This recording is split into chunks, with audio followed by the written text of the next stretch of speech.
It is a movement disorder, and I really focus on movement because that's, one of the things I've valued all my life. And I think, building motor skill and understanding through the mindfulness consciousness of how to develop movement is really the missing link. A lot of people don't know how to practice, don't know how the body kind of works, because we've taken everything for granted in a sense and say, well, I never really learned that. And it's true. A lot of times we just copy whatever we see and we mimic it. Now, skill level and sophisticated movement is something that not everybody, in fact, the majority of us don't actually pay attention to that. We kind of watch it as something that not capable of doing. So you don't put yourself, in a position where you have to learn something until you're in a position that you have to learn something. So this is really going to grassroots learning of how to move your body from the ground up. And once we build that coordination, or at least the understanding of how training helps us understand how we can develop. So everything is really starting from square one. We know a lot of these movements by seeing it, but we see it because there's a format. So in the Tai Chi Paradigm, it's really a teaching tool for us to become more aware of our body. So this is a hoop. I talk about the geometry of position because geometry is something that most of us can relate to. So we have a circle, we have a triangle, and there's another triangle, and we have a square. So if you think of circles, triangles, and squares, then you begin to understand that's how our body forms shapes. So we have a circle. It could be in different spaces. We have a triangle, point A to point B, A, B, C. Our legs are the same thing. We fold it like that, and we have an angle here. If you look from the side view, you have the toe to the butt to your knee. That's a triangle. So everything, when we manipulate our skeleton is folding our bones by folding the different joints that we have in our body. We create shapes. So when we're here, we turn. So what we're trying to do is create a motion, which is turning our shoulders, engaging our back, moving our torso, if you can. Because a lot of times, people become quite dysfunctional in the turning because we haven't turned our back voluntarily for many, many years. So the muscles have kind of become dysfunctional because it doesn't know it can do this. So anything that you don't think you can do kind of goes away. So this is really a waist rotation. And the next thing we do is to bend to the side, okay? So it's like a side stretch, but actually we're building a position. Now look at, when we go like this, this part of the body kind of arches over, and you create this arch. But how come we don't tip over?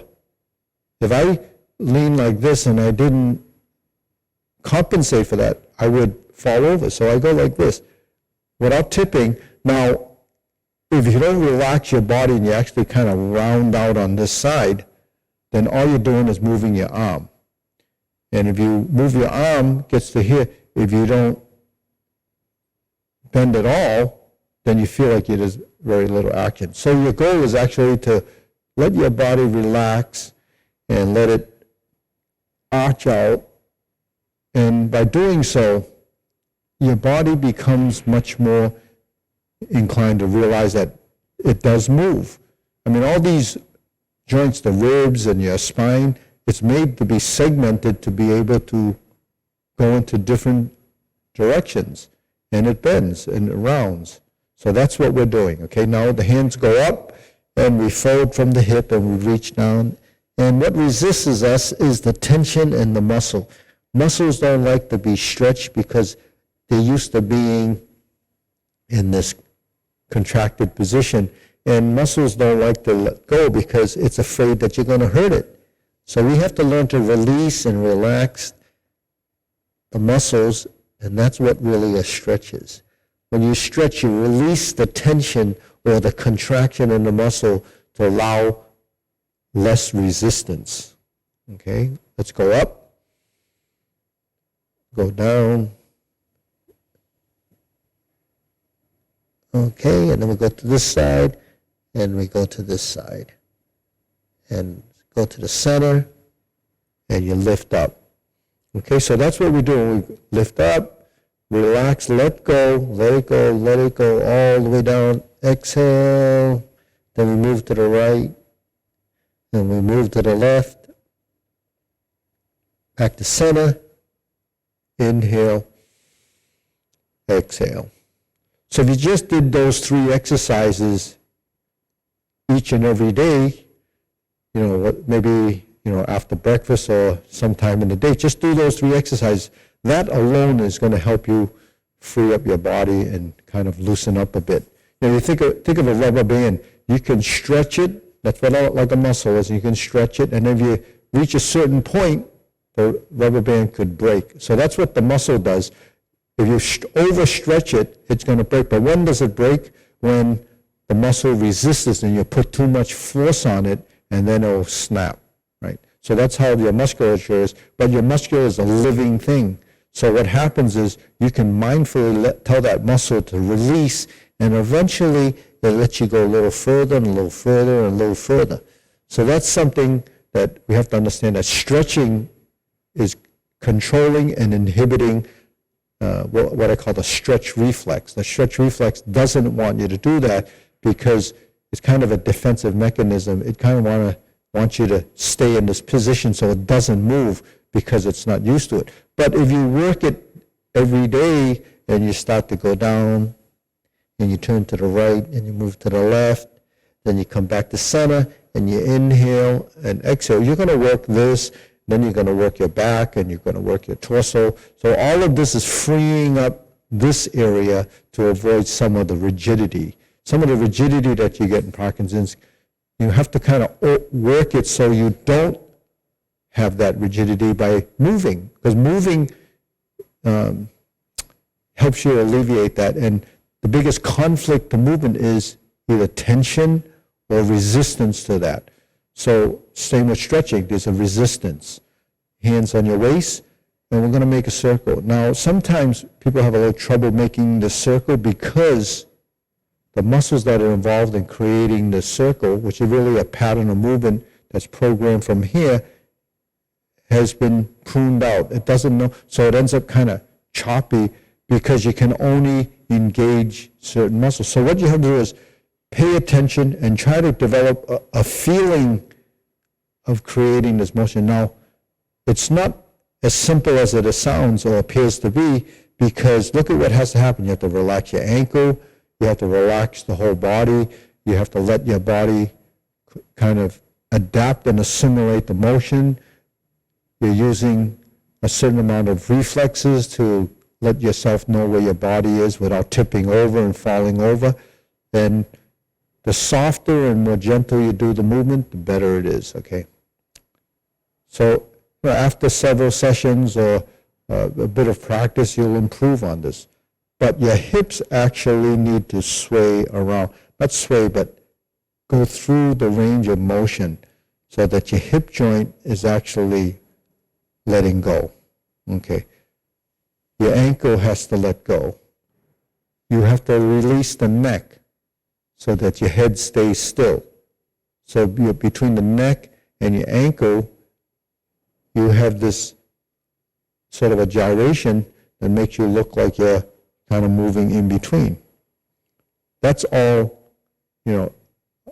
muscle control and allowing you to create this pattern. So first you have to imagine what that pattern is, and that's a circle, and the circle is in this space. So my hands are kind of mimicking what my waist would be doing in both directions. And you just eventually will build that smoothness. Now here we're going to cross, we're going to move down to the knees, and we're going to create some circles here. Now while I focus on the knees, the rest of your body actually has some kind of response to this. And you just have to let your body adapt.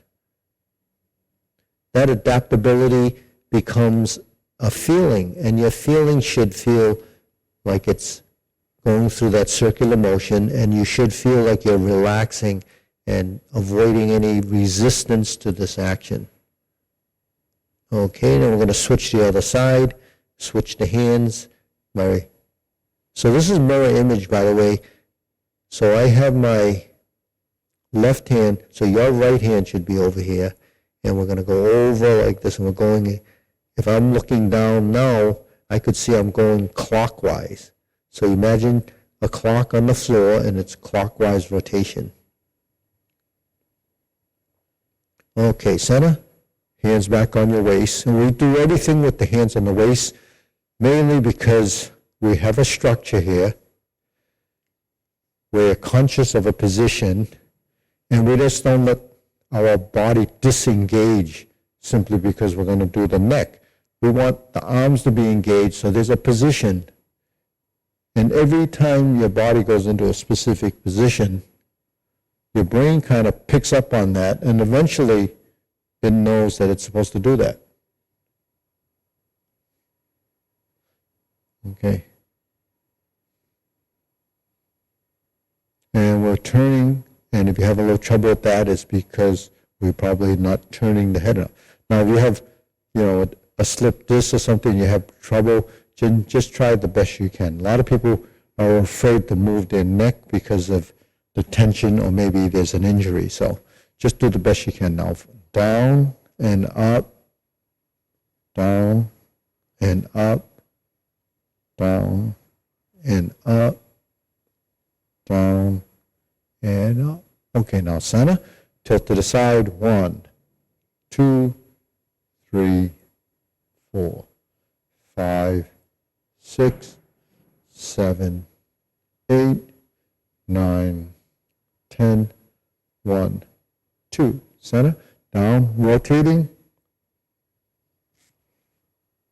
2, 3. Reverse.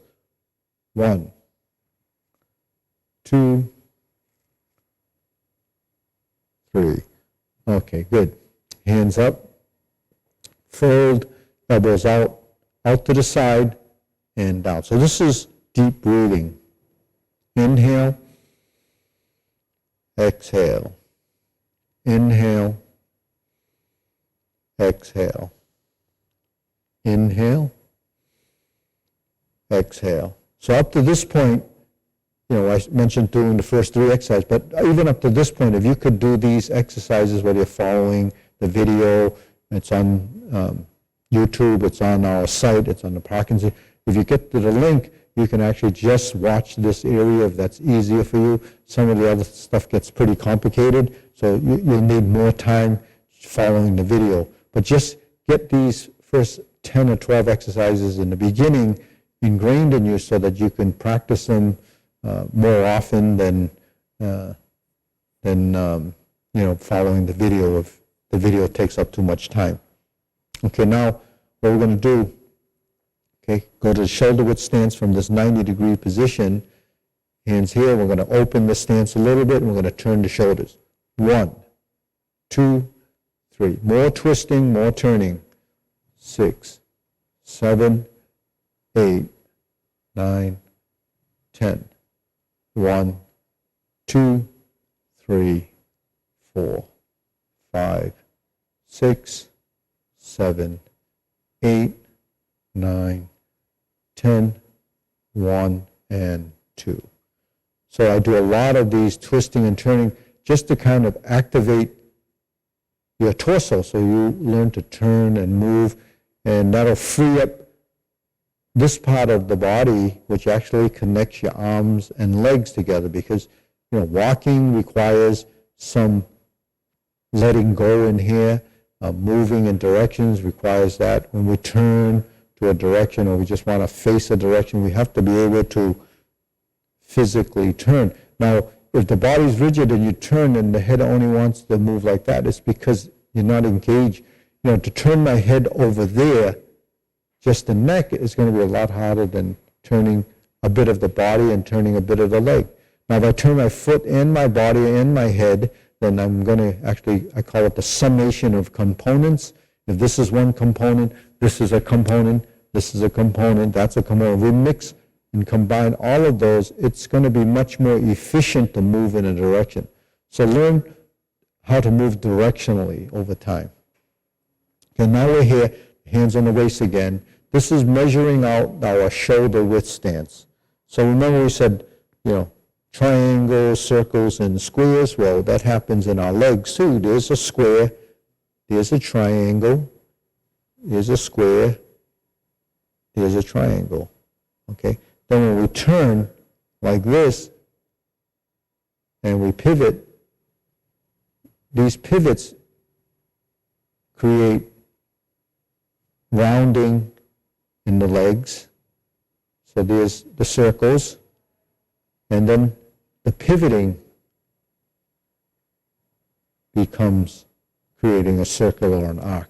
So when we move, the geometry is important.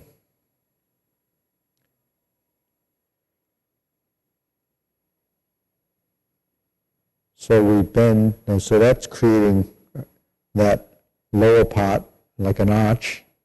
And we think about the ankles, the knees, and the hips. So we go forward, and then we go back. So the knees alternate. Now you don't see the roundness in the knees as much, but your knees, your arms are just like your legs. There's a piece here, there's a piece here, and there's a piece here. There's your foot, the shin, and your thigh. Those three pieces and these three pieces are similar. So we're moving them essentially the same way. Okay. We go into a stance like this, then you have a rounding in here. So that is, part of that rounding. Okay. So when we're here, so we review that square. So we're pivoting on the ball of the foot. There's one, we shift the weight, there's two. We shift, there's one, and there's two. So what are we doing? We're shifting from side to side. So you can feel your body moving from side to side. Now, we know that if we're outside of the alignment and we shift from side to side, it's going to be different from when we're in a vertical position and we shift from side, much more efficient. And then when we turn and we go forward and back and turn, we begin to develop a steering mechanism. So this is something that I try to point out, that sometimes when you're in a frontal direction and you're walking in that direction, you might have problems turning the corner. So you end up maybe doing this shuffling, which is just a sort of a lack of control or not knowing really. So if we're in a position and we turn on the heel, that's really toeing out. So in Tai Chi we do this toeing out position when we step up and we toe out to step up. But watch what happens. If I take my step and my left foot is forward and I turn this way and I continue in that direction, I've already changed my direction 45 degrees. See, watch from the back. So I'm going to go forward, 1, 2, and if I turn, you see this mechanism that I'm using. I'm going like this, I'm walking back and forth. I step up, I rock back and forth. So see what's going on there? I'm taking myself in a direction. Now when I do this, if I shift the weight as I'm going to take a step, you see how important it is to shift the weight. Now if my back leg is saying, I want to go there, I can pivot like this and then switch directions. So what's the most important part of this drill is that you have to always shift the unweighted leg. You learn to shift the unweighted leg because if it's weighted, it's immobile. So that's why when we do a lot of these pivoting type drills, it's just getting you aware that you can maneuver your feet like this. So you look at your feet as like the tires in your car. You're steering. You steer the tire in this direction, and takes me in that direction. This one, I took a step, I pivot, like this. 1, 2, 3, 1, 2, 3. Now, that's if you're transitioning through your step. Now, in practice, you might stop here and then just pivot like this. Take a couple of steps, 2, 3. Now we're back to this position, and I pivot like this. 1, 2, 3, and I pivot like this. And I'm here, and I pivot like this. So all that is just like if you were in a marching band, or you learned back when you were in elementary school that we pivot to the right, we turn like this, and we're here. We turn this way, and we're here. We make a U-turn, and you turn, and you're here. So that's how we used to do when we're in gym and do these marching drills. That's something that we did, and we learned it then, but maybe now you've forgotten how to do that because you haven't marched for, maybe 20, 30 years or whatever it is. But here it is. It's the same idea that when we walk 2, 3, change directions, 1, 2, 3, center, and you practice that and you build your coordination. But now, when you're first learning it, you're very conscious of it, mindful of that, because one of the things, I guess, that happens is you may lose some subconscious behavior. Those are the things that might be either set back so far that you don't remember how to do it. So walking, turning, a lot of these concepts in movement are really forgotten because you don't remember how you learned it. And probably something like walking, you didn't really learn it, but something like pivoting and turning was something that you may have done. Right? So that's just jogging your memory to see, well, these are things I should have known. Now, I'm bringing it up to highlight the fact that that's what we do when we're doing our footwork. We're here, and we move, and we move. Okay, then from here, we can shift from side to side. Because then we're going to move to here, then we move to here. Okay? So what we're doing is finding our balance point and our center. So if you have trouble with your balance and you have trouble with the walking, they go hand in hand. Because if you can't balance on one foot, you're going to have trouble getting your weight over that foot, and you're not going to be very stable or agile on your feet. So the most important thing is when you shift your weight, that you can actually practice enough to sustain your weight on one leg at a time. So you see what I did here? Is my body is shifting over, and it got to here. It's shifting over, and it got to here. So what happens when you shift over, this becomes the supporting leg. And then we go back, we shift, and then we support ourselves. So you see, when I do this, my body starts to recognize and understand where that center point is. And that center point is where we can pick our leg up even. When we shift and we center. Okay, so what are we doing? We're controlling our center of mass. Our center of mass is the balance point that keeps us in a position. So when we do a posture, we hold the position, we have a center of mass. We may not pay attention to it, maybe not even aware of it, but your center of mass when this parallel position is 3.5 inches below your navel. That's your center of mass. Okay. When we shift our body, the center of mass change. Now, if your body is tense, it doesn't shift and you can't get your weight off of the side that you want to move away from. So then you won't be able to move this. So this is something that you have to build into your understanding so you're more mindful and conscious of this process until you can think it through and say, okay, this is what has to happen.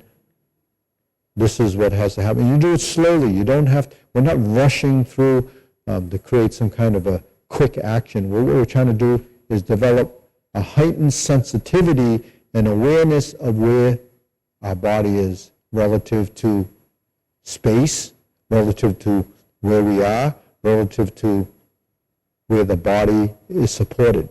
So the body is supported by our leg, but the sole of our foot is the connection to ground. So when we move, we have to soften our feet. Our feet have become somewhat dysfunctional other than keeping us in a position, and then we wear these thick sole shoes that doesn't allow us to feel ground. And how do we feel ground? We feel ground through the sensors and the soles of our feet.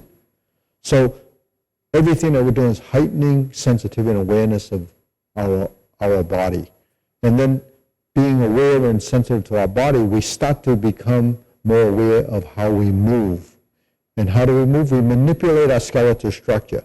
So I develop these patterns and the geometry of these positions so that you start to know that your limbs move a certain way, whether it's like this, whether it's like this, whether it's like this, whether it's like this. These are all movements that become functional.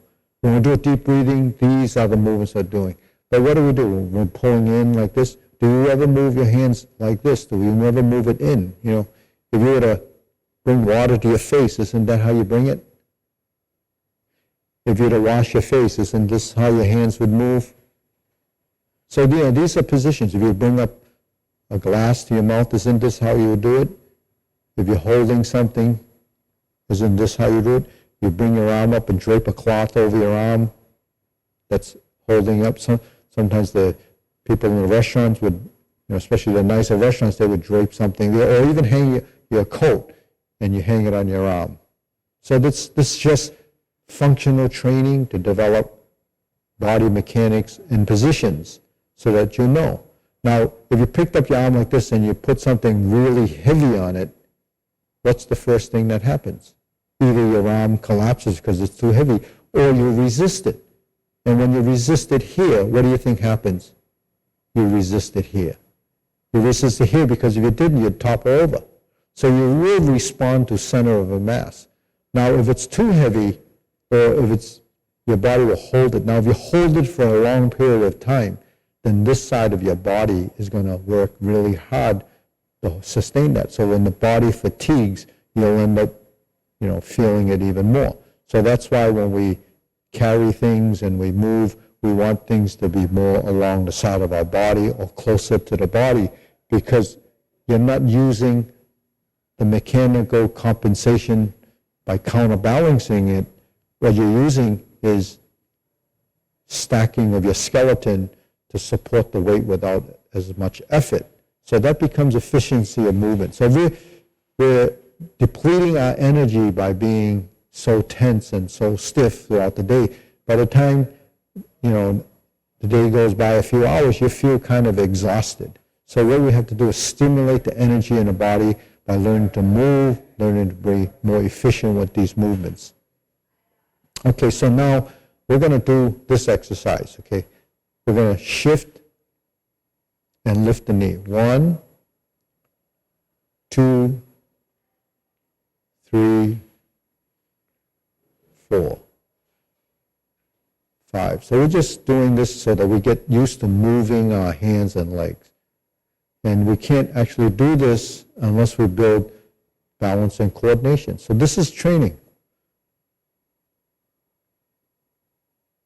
You know, it's not something that you would, you know, think that you want to do publicly unless you do get it pretty well. Because a lot of people doing Tai Chi are a little subconscious. They don't want to go outside and do it because they don't think they look right.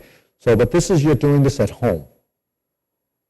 And you're practicing, you know, with me, and you just copy the movement until you feel better with it. Now, if you can't do that, you can hold a chair and just work using a chair as a sort of a crutch or an apparatus, you know.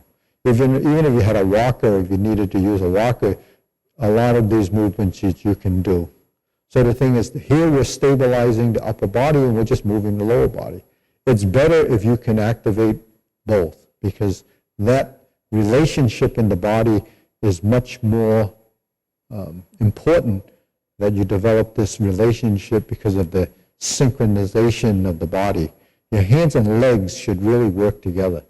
And even though my arms are moving like this, if you express it and you feel, then you can feel it all the way to the soles of your feet on each side, because your body is learning to shift, you know. So robots actually move kind of like this, but the thing is we don't want to move like that. We want to get it to flow, right?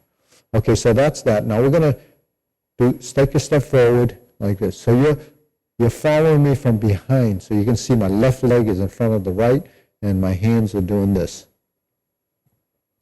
So this, I think, is a valuable exercise so that you can practice stepping and retreating, stepping and retreating. Now, I'm twisting my body a bit. You watch the shoulders, you'll know, but actually it's going all the way through my back and all the way down.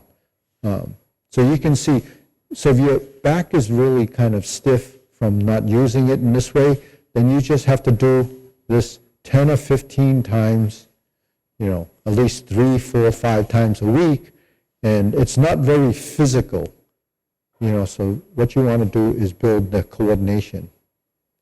So the hands are moving like this, and then when I bring my left foot forward,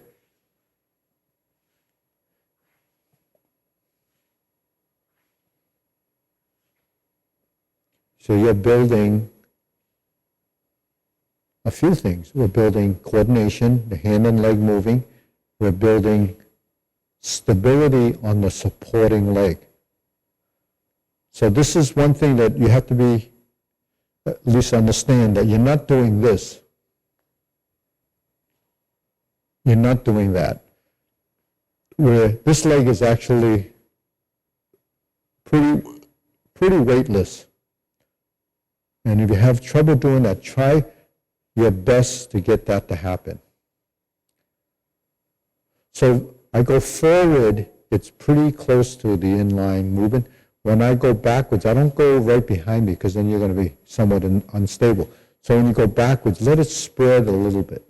So you see the space between my feet? It's probably 6 inches or 8 inches. When I go forward, it's closer. And the reason for that is because when I go forward like this, my body shifts and I'm more in line to be over this knee. Now when I go like this, because my leg here is closer, my tendency to keep that line truer on the center line. So your body, that's really center of mass sort of understanding in the body. It'll do that kind of naturally if you go through those motions like that. So I just bring that up so you kind of know that it's not directly behind you. Okay. Now we're going to go like this. That's going over there. That's going over there. And we're going to do this. 1, 2, 3. So we're going to move in and out, in and out, in and out, in and out. Okay, now we'll do the other side. 1, 2, 3, 4. 1, 2, 3, 4. 1, 2, 3, 4. 1, 2, 3, and stop. Okay, good. Let's do a few deep breaths.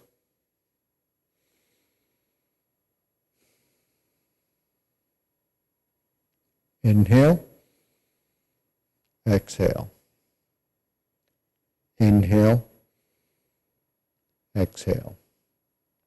So this is an exercise method. It's actually, any type of movement people classify as exercise, but we're not exercising to build strength and stamina per se. You will become more conditioned by doing this, but the thing is, it's not the kind of conditioning you would get from, say, running 5 miles or going to the gym and lifting a lot of weights to build different muscle groups. We're not building that kind of strength. We're building muscle memory, we're building sequential memory, and we're building integration of body. So the kind of strength we're developing is functional strength, and not functional strength in the sense that you're going to become a super athlete. What we're building is functional strength that you use functionally, daily, a natural motion, and learning to use our physical being, our anatomy, the way it's designed to move. And if you're not an athlete to begin with, you're probably not that familiar with how the body has to do what it has to do. But we're not training to be an athlete. So we can do this by just copying and mimicking the movement, because what we're building are shapes, patterns in space, and learning to coordinate our hands, because there's a specific balance between the hands and the legs.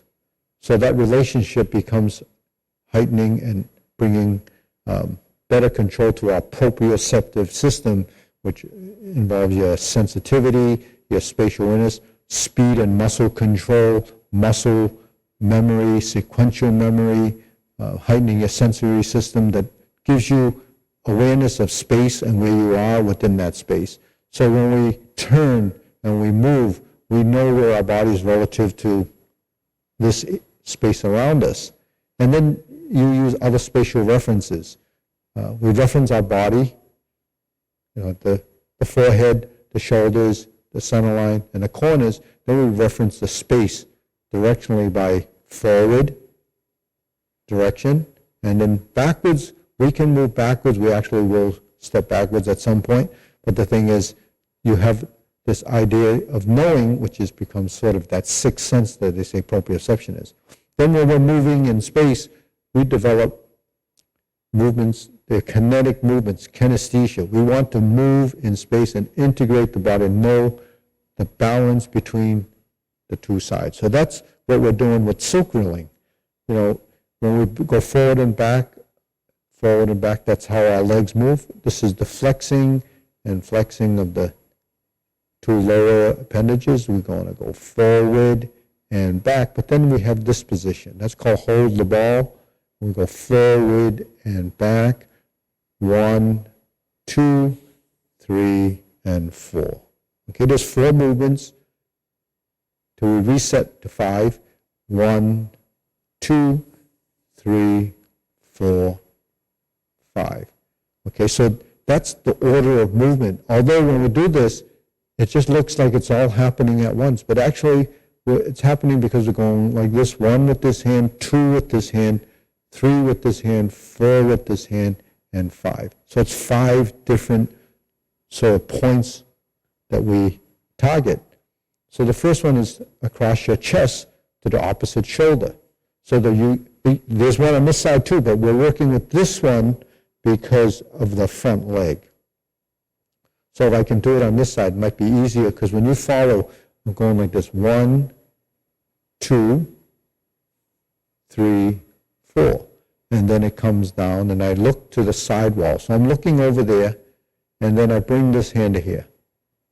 And then when I'm looking in the mirror here, I'm over here. Then I go forward, and this hand comes up. So this is on my shoulder. Let's bring it down here. And that's all you're doing. Now we're going to sit back and bring it over here. Okay, so we have that. 1, 2, 3. Okay, so that's the body, all right? So it's 1, 2, turn. 3 in the hand movement is here. 4 in the hand movement here. 5 a hand movement there. Now if I add the torso, which is 1, 2 goes with the frontal turn. I'm ending up here. Okay, so that's here. 3, I'm leaning forward. So when my hand goes up, I lean forward, and then I drop this hand to here. Okay, so you see that position? And then I'm going to sit back and turn that way and let this hand go down. 1, 2, 3, 4, 5. Okay? So we build that sequence of events, and then eventually it blends together and it becomes a sequence that appears to be seamless, but the thing is, it's really 1, 2, 3, 4, 5. Okay, so what makes it appear seamless? I'll divulge that to you in a second, but let's do this on this side first. So we're doing this.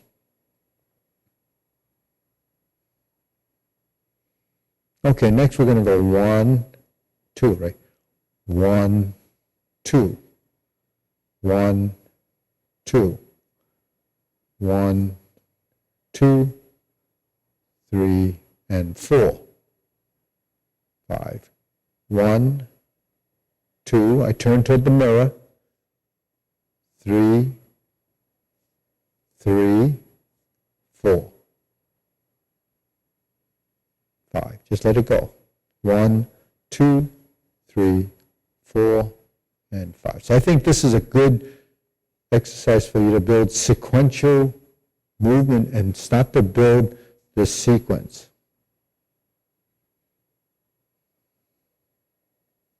3, 4. 1, 2, 3, 4.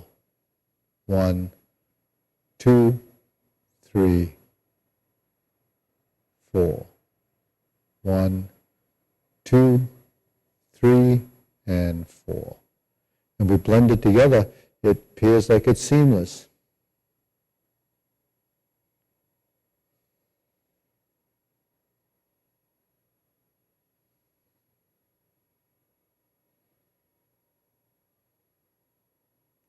So, when your body builds that sequential type of movement, what happens is, when the hand movements know where they're going, it appears that they reach a point of stillness. But your consciousness doesn't allow that to stop. So what happens is your legs are continuing forward and back. So your consciousness of your level of movement become heightened, and it knows that it has to keep that continuity going. So that consciousness of movement is something that a lot of people don't know how to train, but your consciousness of movement comes from doing your form. Because your consciousness is something that is being mindful of your movement and paying attention, and then the stillness of movement is the sustainability of that position. So when we hold positions, there's a level of consciousness that's paying attention to this while this is going to move. And how we move that becomes another level of tying another part of your body into the move. So we have so many things going on. So is there a value to that? Well, you can imagine you're training and conditioning your brain to pick up on the strategy of how to maintain movement. And if you're doing that, your body is very adaptive, and your brain was adaptive. It will help you lead and build, this complexity that you're trying to develop through the neurons in your brain and the patterns and the programming that you're doing up here. And then while you're doing all of that, all the information that you're feeding has to cross-reference each other. So there's a tremendous learning benefit from doing this, and you will continually evolve. When we talk about brain plasticity and why we need to keep it active, this is the reason why we're using movement as the driving strategy of how to do that. But then that's how we learn everything, because movement really develops the brain even more than just looking at things. Because movement, you actually rewire the system to do things that are required to do that have actually been either pruned out or has become dysfunctional or set back so that you don't know how to draw it out. So that's really something that I try to get across, especially to the people that trying to prevent, progression. So we have to keep moving, and keep, stimulation of, the mind and the body. That relationship should never be severed. You don't want that to break apart. Okay, now we're in this position. So we're going to do what we call stillness. Okay, so we're holding this position now. So that's what? Lower hoop.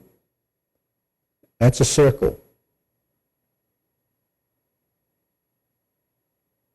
And the knees are slightly rounded, so we have the arms and legs are like this, the arms are like this, right? Okay, now we're going to take it up to shoulder height. Okay, in the shoulder height position, we have a rounding. It's the same circle that was at the waist. We're not going to go to a high level, but we're going to hold this for a little while. Bring your thumb up so you get that thumb up position. Give us one of those when you're following the videos, when it says, give us a thumbs up, do one of those. Okay? And then subscribe. Okay, let's go to here. And, share this video with your friends and anyone that you know in the community that could benefit from this. I think everyone could benefit from this, but the only way for them to know, because it's, not, readily easy to get people to understand that there is something that they could use to benefit their training. So here, lower hoop to the triangle position.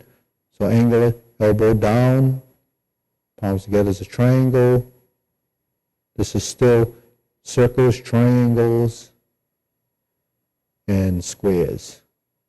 So squares are not only here, they go all the way down here. Okay, this is preparation, the beginning movement. And then fingertips. So elongate the spine, lift up. So that's actually lifting the spine, chin tucked in slightly. Don't tuck your hip in, relax the hip, and just let your skeletal structure elongate. Fingertips pointing down. Okay, here we go. Breathe naturally through your nose. Tongue touching the roof of your mouth. Swallow if you have to. Okay, now bring the hands forward. Deep breathing. Inhale through the nose. Exhale through the nose. Inhale through the nose. Exhale through the nose. And we're here. Okay, so that is standing meditation. There's 5 positions. Can we recall the 5 positions? Okay, what are they? The first one is lower hoop. Second one is shoulder height. Okay, this one and this one. And the next one is here. Okay, then the last 2 go past the low hoop to palm down position. Now you actually straighten the knees a bit, and this is in a straight knee position. So the first 3, you're kind of squatted a little bit or relax the knees by folding. And the last 2, from here, you come down, extend, and extend. So those 5 positions is something else that you can practice without actually going to the video, because I think those are simple enough for you can do regularly. You might write them down, put them on a notepad or something, and put them in the memory. Maybe if you have an iPad, put it on the notes, and you say, okay, these are my 5 positions, and draw off of those. Put 3. We have your 3 exercises in the beginning with a little bit of a stretch. Then you have these 5 positions, and then we have these pivotal things. So you kind of make a log of some of the drills that I mentioned that I think are good for you to practice. You have the balance stuff. In each class, I'll kind of highlight them so that if you're building sort of that log of things that you're going to practice, then you can expand that as you start to get them into your routine. Because doing these drills regularly is like washing up and brushing your teeth. If you do them for a while and you get used to it, then it becomes your routine, and you won't feel like you missed something during the day if you don't do them, because it becomes part of your natural course of the day.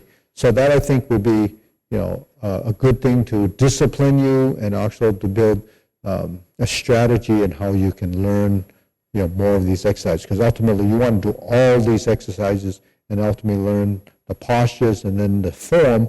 And then that alone is a bit of material. We've been doing the Tai Chi Paradigm for Parkinson's for, I don't know, it's probably about 10 months now, and almost a year. So a lot of people that have stuck with it and been with us for a while, they've already learned some of the sequence. And once you get to a certain point you're comfortable, you can always access the videos that I have on the Tai Chi Paradigm, which uses the same exercise, but not as detailed in the descriptions, because they know it and they're going through the form more as a group participation. But when I do this class, I want people to understand, why you need to do this, the benefit of doing this, and also that doing it regularly is important. Now, I want you to understand, because if you don't realize sort of the method to the approach or the method to the madness, that your tendency is that it's like any other kind of exercise, but it's not. It's really truly a mind-body relationship, and building that relationship in the body. I don't think there's any exercises that work in the same way.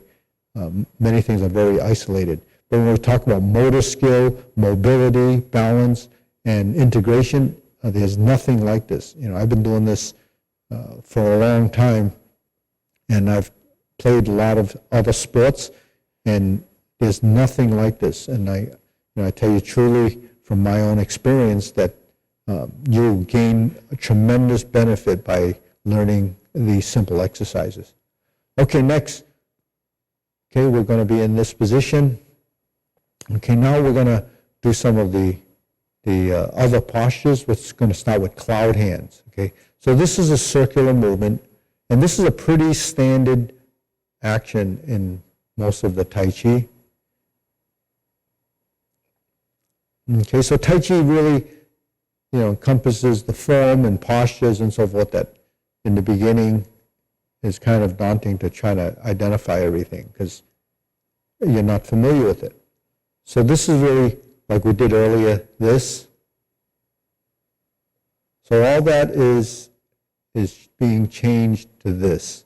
Now we don't do so much of the up and down movement because now we're kind of moving from side to side. Okay, so when you're moving right to left, it's different from moving up and down. That's a direction. Now what I'm going to do here, and I want you to start to pick up on this because I want you to start to develop moving to the side. Here's that balance point, and here's that balance point. 1, 2, 3, 4. 1, 2, 3, and 4.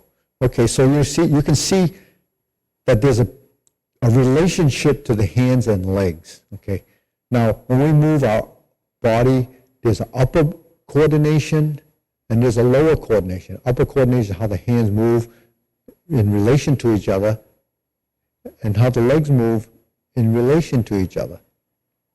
In relation to each other. So those are taking us in a direction, and the hands do something to take us in a direction. But when we coordinate the movement and we're moving to one side, that relationship becomes balance. So is there a benefit to doing this? There's a tremendous benefit because now you begin to realize how your body moves as a relationship of counteracting, counterbalancing, and developing the feeling. But just think of this. If you're stiff and rigid, you can't move. So how you wouldn't be able to do it. So what you want to do is avoid the stiffness by moving and moving. Now that's integration of hands and legs. Maybe that's a little bit too challenging. So let's shift the weight. Let's move to here. Let's move to here. But it's not as efficient to do that because now we really have to hold this position. So to counterbalance this, I'd have to kind of tilt my body like this. What happens when the hands move? It takes up the tilt in the body because now you added a weight on this side. We added a weight on this side. So that's balance and sensitivity.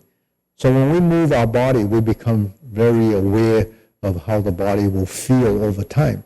So when does the sensitivity sort of surface and become part of your understanding is when everything becomes softer.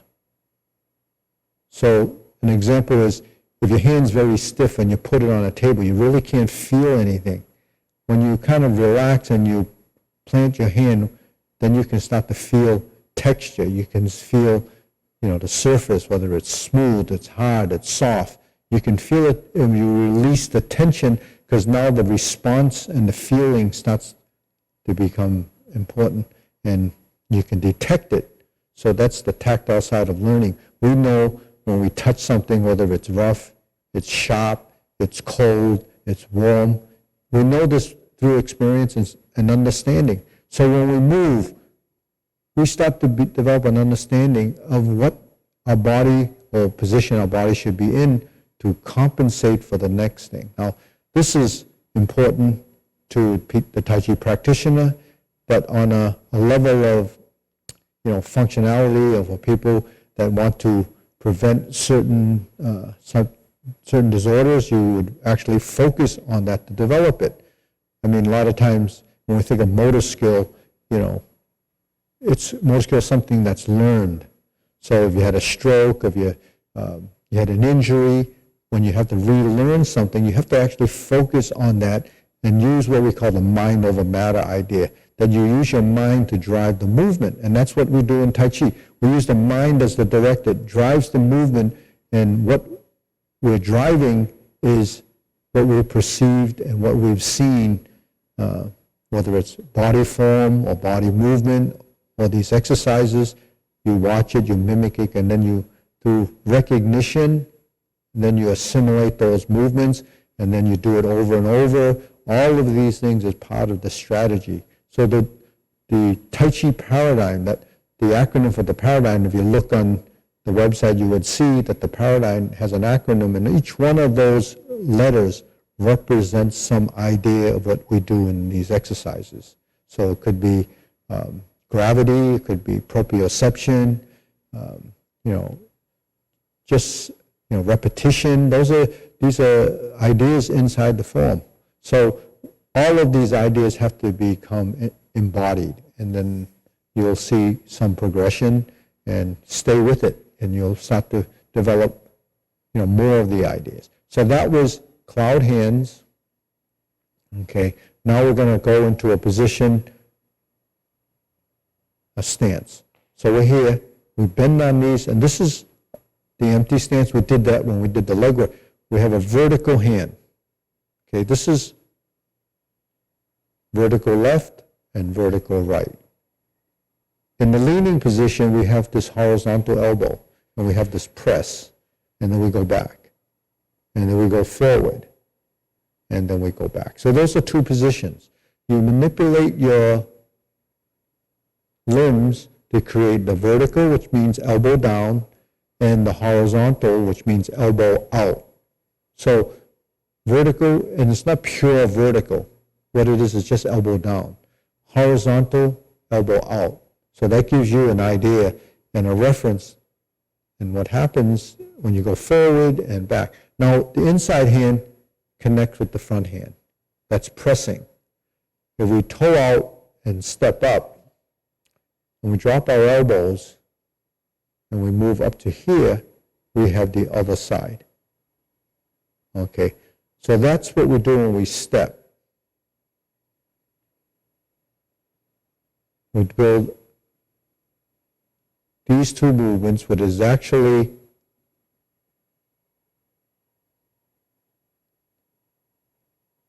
called beginning style. Okay, so what makes up the beginning style? We have this side, we have this side, we have this side with this and this, we have this side with this and this. Okay, now if I drop my elbow, this hand's going to slip down. And I bring this hand, now I'm on the opposite side. So what beginning style is also a transition to take us from the left to the right and right to the left. So that's something that, again, it's memory and doing it. But believe it or not, when you do something over and over again, it starts to sink in. And how long does it take to sink in? You see it today for the first time. 4 weeks later, you've ingrained that movement. If you've done it regularly, and it becomes part of the long-term memory, and you build off of that long-term memory till the memories become, part of your understanding. And then consciously you would say, okay, this is what is going to happen. And then we memorize it, and we know these positions. So in the vertical position, there's your triangle. Here's your half side. So you have a half a triangle or still a triangle in there. This is the full triangle. When we slide this down, that's the narrower triangle. Okay, that's your right and left sides. Okay, this is more of an equilateral when the two sides are there. When we do this and we actually step up, our body is actually a little bit tilted from square. So that's part of the body form. That's another, level of understanding where our body has to recognize position from seeing. Now, I just brought this up, but you probably won't see that the first time you're learning it, or even after you've practiced a while, because the body in here doesn't know how to respond to the position because you haven't taught it, you haven't trained to do that.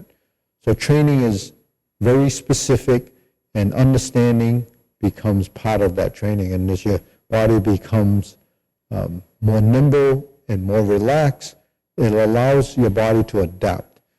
So not only does tension or stiffness or tight muscles restrict movement, it inhibits the learning. Okay, so this is something that I'm focusing on for newer people, especially when people have just started tuning in.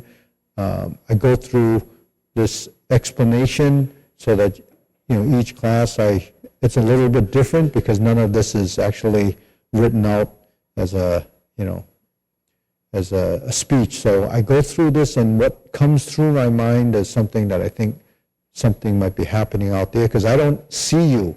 I can only inform you. So at this point, stay tuned with it, review any of the archived material, give us a thumbs up, subscribe, use any of the social media or methods that you can access this content, share it with anybody in your community. You could share it with people without Parkinson's or anybody that you know, because there's a tremendous value at all levels.